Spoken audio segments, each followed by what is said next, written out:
শুক্র থেকেই বাড়বে ঝড় বৃষ্টি। সতর্কতা দক্ষিণবঙ্গের 6 জেলায় আগামীকাল আবহাওয়ার। কখনো তীব্র রোদের দাপট তো কখনো আবার ভারী বৃষ্টি। গোটা মার্চ মাস জুড়ে আবহাওয়ার খামখেয়ালিপনা যেন বেড়েই চলেছে। যদিও এর পিছনে রয়েছে ঘূর্ণাবর্তের ছায়া। সেই কারণেই গত কয়েকদিনের শুকনো আবহাওয়া থাকার পর আবারও হাওয়া বদলের ইঙ্গিত দিল হাওয়া অফিস। দক্ষিণবঙ্গের একাধিক জেলায় আগামীকাল থেকেই জেলায় জেলায় ঝড় বৃষ্টির সম্ভাবনা তৈরি হয়েছে। উত্তরবঙ্গেও সতর্কতা জারি করা হয়েছে 5 জেলায়।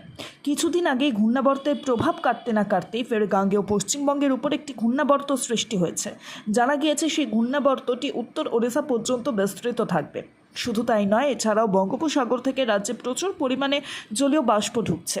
তার জেরে ঝড় বৃষ্টি আরও বাড়বে বলেই সতর্কবার্তা দেওয়া হয়েছে উত্তর থেকে দক্ষিণে। ইতিমধ্যেই আজ বিকেল থেকেই কলকাতা সহ দক্ষিণবঙ্গের বেশ কয়েকটি জেলায় বজ্রবিদ্যুৎ সহ হালকা থেকে মাঝারি বৃষ্টি হয়েছে। তার সঙ্গে কোথাও কোথাও আবার শিলাবৃষ্টিও হয়েছে।